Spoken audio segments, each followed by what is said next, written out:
Hello students, आज हम efficiency में एक डिफरेंट टाइप की इफ़िशेंसी पढ़ने जा रहे हैं सिंगल फेज ट्रांसफार्मर की, जिसे ऑल डे इफ़िशेंसी कहा जाता है। मैं अनुप्रीता मिश्रा आप लोगों को आज ऑल डे इफ़िशेंसी की इम्पोर्टेंस और उससे रिलेटेड रीजंस कि क्यों हम यूज़ करते हैं और उससे रिलेटेड एक प्रॉब्लम डिस्कस करूँगी। ऑल डे इफ़िशेंसी वर्ड से ही समझ में आ रहा है कि पूरे दिन की इफ़िशेंसी ट्रांसफार्मर की कैसी है। मतलब 24 घंटे ट्रांसफार्मर की इफ़िशेंसी क्या रही 24 घंटे के लिए। क्यों ऐसा? इसका रीज़न ये है कि ट्रांसफार्मर जो डिस्ट्रीब्यूशन टाइप का होता है, डिस्ट्रीब्यूशन टाइप का ट्रांसफार्मर मतलब वो ट्रांसफार्मर जो हमारे सिटी के बाहर के सबस्टेशन पर लगा होता है और वहीं से पूरे सिटी को पावर सप्लाई होता है, पावर डिस्ट्रीब्यूट होती। या फिर सबसे ईजीएस्ट एग्जांपल, हम लोग के घर के कॉलोनी के बाहर जो ट्रांसफार्मर्स लगे होते हैं वो सारे भी डिस्ट्रीब्यूशन ट्रांसफार्मर होते हैं। अब ये जो डिस्ट्रीब्यूशन ट्रांसफार्मर्स है, इन पर 24 घंटे एक जैसा यूनिफॉर्म लोड नहीं होता है। अगर मैं ठंड की बात करूं तो मॉर्निंग में जो है पानी गर्म होता है नहाने के लिए, तो उस टाइम सभी घरों में लगभग समान टाइम पे एक ही फंक्शनिंग हो रही होती, एक ही ऑपरेशन हो रहा रहता है। तो उस वक्त लोड जो दिखेगा वो वाटर हीटिंग वाला होगा। फिर डे टाइम में एज सच लाइट्स थोड़े बहुत ऑन रहे पर फैंस वगैरह ऑफ रहते हैं तो दिन में लोड कम हो जाएगा। रात में फिर लाइट्स का लोड रहेगा पर और हीटर का लोड हो सकता है, बट एज सच लोड का वेरिएशन होगा ही होगा फुल डे, चाहे सीजन कुछ भी हो, समर हो, विंटर हो या फिर रेनी सीजन हो। तो डिस्ट्रीब्यूशन ट्रांसफार्मर पर 24 घंटे यूनिफॉर्म लोड नहीं रहता है। एक ये रीज़न है ऑल डे इफिशिएंसी फाइंड करने का। और दूसरा रीज़न ये कि जब लोड कॉमन नहीं रहता है तो वेरिएबल करंट बहता रहता है ट्रांसफार्मर में। मतलब सेकेंडरी जो करंट है I2 वो किस पर डिपेंड करता है? लोड पर। लोड बदलेगा तो ये I2 बदलता जाएगा, I2 बदलेगा तो I2 स्क्वायर R02, ये लॉसेस, कॉपर लॉसेस जो है वो वेरिएबल रहेंगे, ये कांस्टेंट नहीं रहेंगे, कभी ज़्यादा कभी कम। तो नेचुरली इफिशिएंसी ट्रांसफार्मर की बहुत हद तक लॉसेस पर डिपेंड करती करती इफिशिएंसी हम फाइंड ही इसलिए करते हैं कि लॉसेस की वजह से इनपुट एनर्जी आउटपुट पर कितनी एम्पियर हो रही है और बीच में जो डिफरेंस है इनपुट और आउटपुट का वो लॉसेस है। तो लॉसेस जो हो रहे हैं पूरे दिन भर 24 घंटे वो वेरिएबल लॉसेस हो रहे हैं। पर हाँ, आयरन लॉसेस जो होते हैं जिसको मैंने पीआई से एब्रीविएट किया, ये पूरे टाइम कांस्टेंट होते हैं क्योंकि ट्रांसफार्मर में सप्लाई तो रेटेड पूरे टाइम दिया ही जा रहा है। रेटेड सप्लाई की वजह से फ्लक्स जो जनरेट हुआ है ट्रांसफार्मर कि मतलब सेट हुआ है ट्रांसफार्मर के कोर में वो भी सेम है। तो आयरन लॉसेस तो कांस्टेंट रहेंगे 24 घंटे, पर कॉपर लॉसेस जो होते हैं वो 24 घंटे कॉमन नहीं रहते हैं, चेंज होते रहते हैं। तो हम फिर अब घंटा पर घंटे के हिसाब से या पर आवर के हिसाब से हम क्या फाइंड आउट करते हैं, इफिशिएंसी फाइंड आउट करते हैं। तो इसलिए उसे हम क्या कहते हैं? All day efficiency. अब क्या डिफरेंस है पुरानी इफिशिएंसी और अभी की इफिशिएंसी में? पुरानी एफिशिएंसी जो हमने जनरल वाली फाइंड आउट की थी उसमें आउटपुट भी हमने किलोवाट में रखा था और ये भी किलोवाट में आउटपुट है और लॉसेस को भी हमने किलोवाट में रखा था। अब हम क्या कर रहे हैं, यहाँ पर आउटपुट और लॉसेस दोनों को हम किलोवाट आवर में फाइंड आउट कर रहे हैं। मतलब एक पर्टिकुलर घंटे के लिए, 2 घंटे के लिए माना कि सिर्फ हीटिंग रॉड से पानी गर्म हो रहा है तो उस 2 घंटे में कितने लॉसेस हुए और उन 2 घंटे में कितना आउटपुट मिला ट्रांसफार्मर का, ये कैलकुलेट किया। फिर अगले 3 घंटे के लिए माना कि सिर्फ फ्रिज ही ऑन है, प्रेस थोड़ी बहुत हुई किसी के आयरनिंग कपड़ों की, तो उस हिसाब से लोड 3 घंटे के लिए था, तो उस हिसाब से फिर लॉसेस क्या हुए और इफिशिएंसी क्या हुई वो फाइंड। ऐसे कर करके हम पूरे 24 घंटे के लिए हम आउटपुट किलोवाट आवर में मेजर कर लेते हैं और 24 घंटों के ब्रेकअप, 24 घंटे को ब्रेकअप करके हम लॉसेस अलग अलग घंटे के लिए या 2 घंटे के लिए, 3 घंटे के लिए, जैसा भी हो वैसे हम फाइंड करके पूरे 24 घंटे में लॉसेस कैसे हो वो फाइंड करते हैं। और फिर जब हम यहाँ सब्सटीट्यूट करते हैं तो हमें कौन सी इफिशिएंसी मिलती है? All day efficiency. और इस पर मैं ज़्यादा और डिस्कशन ना करूँ, बेटर है हम इसको प्रॉब्लम से समझ ले। तो अब मैं एक प्रॉब्लम सॉल्व करने जा रही हूँ ऑल डे इफिशिएंसी फाइंड करने का।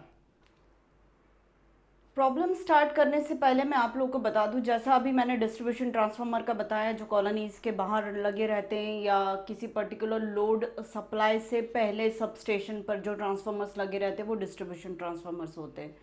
एक और टाइप का ट्रांसफार्मर होता है जिसे हम पावर ट्रांसफार्मर कहते हैं, और पावर ट्रांसफार्मर जनरेटिंग स्टेशंस पर लगे रहते हैं जहाँ पावर जनरेशन होता है और उनकी इफ़िशेंसी बहुत हाई रहती है, लीकेज रिएक्टेंस उनका ज़्यादा रहता है। डिस्ट्रीब्यूशन ट्रांसफार्मर का लीकेज रिएक्टेंस कम रहता है। और ये डिफरेंस है, डिस्ट्रीब्यूशन ट्रांसफार्मर की इफ़िशेंसी थोड़ी कम रहती है पर पावर ट्रांसफार्मर की इफ़िशेंसी ज़्यादा रहती है। बहुत सारे वेराइटीज़ के ट्रांसफार्मर्स है, उस पर एक सेपरेट वीडियो बना के मैं डाल दूंगी अपने चैनल पर, ताकि आप लोगों को वेराइटीज़ ऑफ ट्रांसफार्मर्स का पता चल जाए कि कौन कौन से टाइप के ट्रांसफार्मर्स होते हैं। अभी तक मैंने थ्योरेटिकली पढ़ाया ज़रूर है पर वो सारे कुछ डीप कॉन्सेप्ट्स के साथ थे, तो मैंने अभी ट्रांसफार्मर्स के बेसिक को लेकर, जैसे core type transformer, shell type transformer या step up transformer, step down transformer की जितनी रिक्वायरमेंट थी उतना मैंने बता दिया था। पावर ट्रांसफार्मर, डिस्ट्रीब्यूशन ट्रांसफार्मर का आज बता दिया। ऐसे ही टैप चेंजिंग ट्रांसफार्मर होता है और भी दूसरे टाइप के, single phase transformer, three phase transformer, three winding transformer, varieties के ट्रांसफार्मर्स है जो dependent on the different applications manufacture होते हैं। तो चलिए अब अपन वापस ऑल डे इफिशिएंसी पर कैलकुलेशन से रिलेटेड एक प्रॉब्लम को देख लेते हैं। प्रॉब्लम स्टेटमेंट जो है यहाँ पर वो 2300/230 volts 500 kVA 50 hertz distribution transformer has core loss 1600 watts at rated voltage and copper loss 7.5 kilowatt at full load. During the day it is loaded as, और ये लोड जो पूरे दिन भर में उसके ऊपर है, आवर्स को अगर आप जोड़ते हैं तो ये पूरा 24 आवर्स निकल जाएगा। मतलब 2 + 4 6 + 4 10 + 5 15 + 22 + 2 24, पूरे 24 आवर्स का लोड डिस्ट्रीब्यूशन यहाँ पर देकर रखा है। ट्रांसफार्मर का जो रेशो है 2300/230 है, उसका रेटिंग जो है केवीए रेटिंग वो 500 केवीए 50 हर्ट्ज पे काम कर रहा है। फुल लोड कॉपर लॉसेस उसके 7.5 किलोवाट से और आयरन लॉसेस उसके 1600 वाट से, कुछ भी हमें किलोवाट आवर में नहीं दिया हुआ। अब किलोवाट आवर निकलता कैसे, तो यूनिट से ही समझ में आ रहा है। किलोवाट आवर मतलब किलोवाट में जब हम घंटे आवर्स का मल्टीप्लिकेशन कर देंगे तो वो यूनिट क्या हो जाएगी, किलोवाट आवर। और ये यूनिट होती है, अगर आप लोग ध्यान देंगे तो 12th में पढ़ चुके, ये यूनिट है एनर्जी की। मतलब हम ट्रांसफार्मर की इफिशिएंसी, ऑल डे इफिशिएंसी जो निकाल रहे हैं वो energy output upon energy output plus losses, lost energy के फॉर्म में हम कर रहे हैं। इसके पहले हम जो इफिशिएंसी निकाल रहे थे नॉर्मल वाली, वो हमारी पावर की थी, मतलब पावर इफिशिएंसी थी। ये कौन सी इफिशिएंसी, एनर्जी इफिशिएंसी। तो कभी अगर ये क्वेश्चन आता है कि ट्रांसफार्मर की एनर्जी इफिशिएंसी एक्सप्लेन करिए या शॉर्ट नोट लिखिए, तो आप लोग ऑल डे इफिशिएंसी के बारे में एक्सप्लेनेशन देंगे। अब लोड जो परसेंटेज में दिया हुआ है वो ये है, कितने घंटे के, 0% लोड 2 आवर्स के लिए, मतलब कोई लोड नहीं है 2 घंटे के लिए, नो लोड कंडीशन में transformer.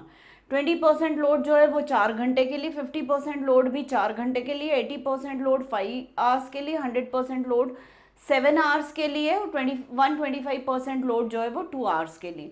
In different loading percentage पर लोड का जो नेचर था वो 20% लोडिंग वाला जो लोड था वो 0.7 पावर फैक्टर लैगिंग का था, 50% लोडिंग वाला जो लोड था वो 0.8 लैगिंग वाला था। ऐसे करके सारे अपने को पावर फैक्टर्स यहाँ पर देकर रखें। ठीक है, मैं इसी टेबल की मदद से एक टेबल बनाती हूँ जिसमें हर 2 घंटे के लिए आउटपुट किलोवाट आवर में 4 घंटे का आउटपुट किलोवाट आवर, इस 4 घंटे का ये आउटपुट किलोवाट आवर, ये 5 घंटे का अलग, 7 घंटे का अलग, 2 घंटे का, ऐसे अलग अलग टाइम स्लॉट्स के लिए मैं आउटपुट निकाल लेती हूँ ट्रांसफार्मर का किलोवाट आवर में। इसी तरीके से कॉपर लॉसेस भी मैं इन 2 घंटों का अलग कॉपर लॉस किलोवाट आवर में, यहाँ पे 4 घंटे का अलग, इन 4 घंटे का अलग, इन 5 घंटों का अलग, 7 का अलग, 2 का अलग, ऐसे निकाल लेती हूँ। तो मैं एक टेबल बना लेती हूँ। फॉर्मूले हम सारे पहले ही पढ़ चुके हैं। आउटपुट का क्या फॉर्मूला होता है, x times of KVA into cos theta 2, आप लोग पढ़ चुके हैं। मैं लिख देती हूँ आउटपुट जो होगा किलो वॉट आवर में जो होगा वो x times of KVA cos theta 2 तो है ही, मल्टीप्लाई कर देंगे टाइम्स से, तो ये हमारा किलो वॉट आवर में आउटपुट हो जाएगा। तो x कौन सा है, परसेंटेज ऑफ लोडिंग है, मतलब ये आपको x देकर लगे रखे हुए अलग अलग घंटे के लिए।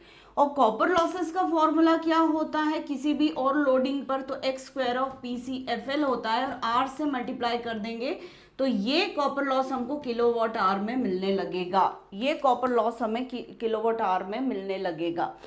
तो इस तरीके से मैं टेबुलर फॉर्म में ये सारी चीज़ें निकाल लेती हूँ। तो परसेंटेज लोडिंग मैंने लिख दी है सारी, 0% को मैंने नहीं लिखा क्योंकि वो रो में 0 ही एंट्री होती। पावर फैक्टर इनके करस्पॉन्डिंग 0.7, 0.8, 0.91 और 0.85 डाल दिया, और परसेंटेज लोडिंग भी आगे लिख दी है। इसके साथ मैं KVA cos थीटा निकाल रही हूँ, तो ये actually x times of KVA cos theta 2 निकाल रही हूँ।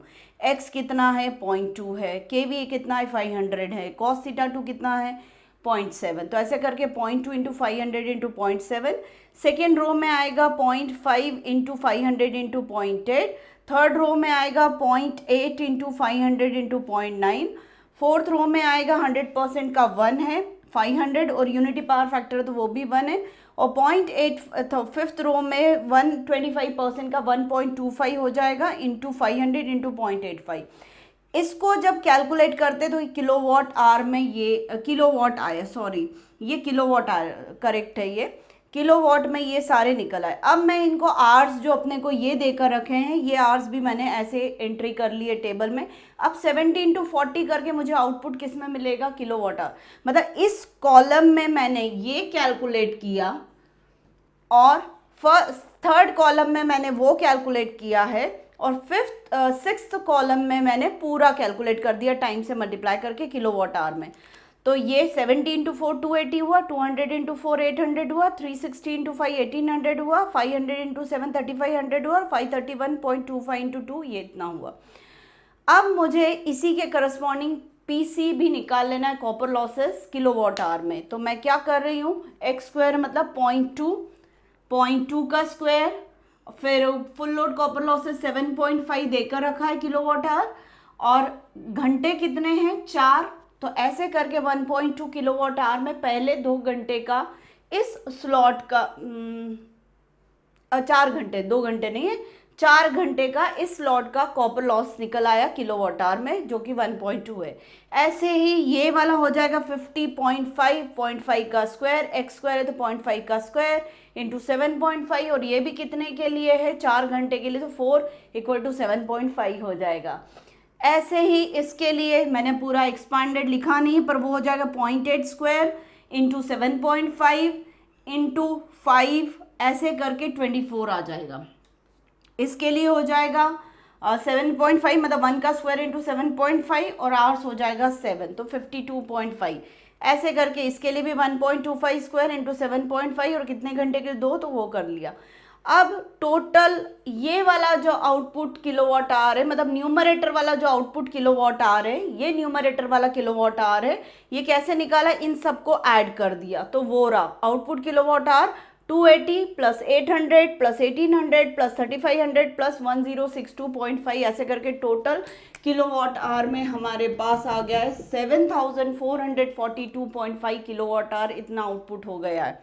और कॉपर लॉसेस किलोवाट आवर में हमने इनको ऐड कर दिया, तो 1.2 प्लस 7.5 प्लस 24 प्लस 52.5 और 23.44, तो ये टोटल हो गया 108.64।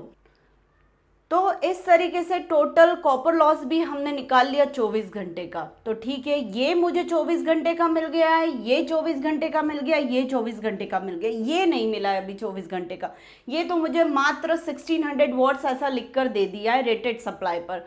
तो क्या करेंगे हम, 1600 वॉट से तो डिवाइडेड बाय 1000 करके किलोवाट्स में बदल लिया, तो ये क्वांटिटी आपकी किलोवाट्स में आ गई आयरन लॉसेस की, और इंटू 24, क्योंकि आयरन लॉसेस तो लगातार 24 घंटे रह रहे, जब तक ये सप्लाई दे रहे हो, सप्लाई 24 घंटे ट्रांसफार्मर को, डिस्ट्रीब्यूशन ट्रांसफार्मर को दिया जाता है, तो डिस्ट्रीब्यूशन ट्रांसफार्मर का सप्लाई 24 घंटे है, तो आयरन लॉसेस तो 24 घंटे ही हो रहे, तो ये किलोवाट आवर लॉस जो है, मतलब इतना एनर्जी लॉस तो लगातार हो रहा है, तो कितना हो रहा है 38.4 इस ट्रांसफार्मर के लिए हो रहा है किलोवाट आवर में। अब मैं ऑल डे इफिशियंसी निकालूँ तो इसकी जगह रखूंगी मैं 7442.5 इंटू 100, यहाँ पर भी मैं रखूंगी 7442.5 और कॉपर आयरन लॉसेस की जगह 38.4 किलोवाट आवर और कॉपर लॉसेस की जगह मैं टोटल रखूंगी 108.64। टोटल कैलकुलेट करते तो 98.06% आता है। तो ये ऑल डे इफिशियंसी है। इस तरीके से हम ऑल डे इफिशियंसी को समझ सकते हैं। आज सच ये टफ नहीं है, पर एक स्पेसिफिक इफिशियंसी है जो डिस्ट्रीब्यूशन ट्रांसफार्मर्स के लिए फाइंड आउट की जाती है। दूसरा, पावर ट्रांसफार्मर से रिलेटेड मैंने जो अभी डिफरेंसेस बताए थे कि पावर इंडक्टिव रिएक्टेंस उसका बहुत ज़्यादा रहता है, इफिशियंसी बहुत ज़्यादा रहती है पावर ट्रांसफार्मर की, और साथ में पावर ट्रांसफार्मर जब लोड नहीं लगा रहता तो उसे डिस्कनेक्ट कर देते हैं। तो पावर ट्रांसफार्मर 24 घंटे ऑन नहीं रहता है। इसे पावर ट्रांसफार्मर की केस में हम ऑल डे इफिशियंसी नहीं निकालते हैं, हम सिर्फ डिस्ट्रीब्यूशन ट्रांसफार्मर की केस में ही ऑल डे इफिशियंसी निकालते हैं। तो कोई अगर वाइवा में आप लोगों से पूछे कि पावर ट्रांसफार्मर और डिस्ट्रीब्यूशन ट्रांसफार्मर में डिफरेंस क्या है, तो पहला आप बताएंगे डिस्ट्रीब्यूशन ट्रांसफार्मर की इफिशियंसी कम रहती है, पावर ट्रांसफार्मर की इफिशियंसी ज़्यादा रहती है। फिर से क्यों? तो आयरन लॉसेस डिस्ट्रीब्यूशन ट्रांसफार्मर में 24 घंटे होते हैं क्योंकि डिस्ट्रीब्यूशन ट्रांसफार्मर 24 घंटे के लिए ऑन रहता है, पावर ट्रांसफार्मर 24 घंटे लोडेड नहीं रहता है, उसे हम डिस्कनेक्ट भी कर देते, तो नेचुरली उसकी एफिशिएंसी ज़्यादा होगी। इंडक्टिव रिएक्टेंस डिस्ट्रीब्यूशन ट्रांसफार्मर का जो रहता है वो कम रहता है, पावर ट्रांसफार्मर का इंडक्टिव रिएक्टेंस ज़्यादा रहता है। ये सारे डिफरेंसेस, छोटे से डिफरेंसेस हैं। अब मैं डिफरेंट टाइप्स ऑफ ट्रांसफार्मर पर एक अलग से वीडियो बना के उसमें डाल दूंगी, पर फर्स्ट ईयर से रिलेटेड और कहना चाहिए इलेक्ट्रिकल मशीन्स 1 पार्ट में ट्रांसफार्मर जितना है उससे रिलेटेड मैंने डिस्ट्रीब्यूशन ट्रांसफार्मर और पावर ट्रांसफार्मर आज के लेक्चर में बता दिया है। तो उम्मीद है आप लोगों को मेरा पढ़ाया हुआ अच्छा लग रहा होगा। तो प्लीज़ मेरे चैनल को लाइक, शेयर और सब्सक्राइब करिए और ज़्यादा से ज़्यादा कंटेंट से फ़ायदा उठाने की कोशिश करिए और एग्ज़ाम्स में बहुत अच्छे से अटेम्प्ट करिए सारे क्वेश्चंस को। Thank you.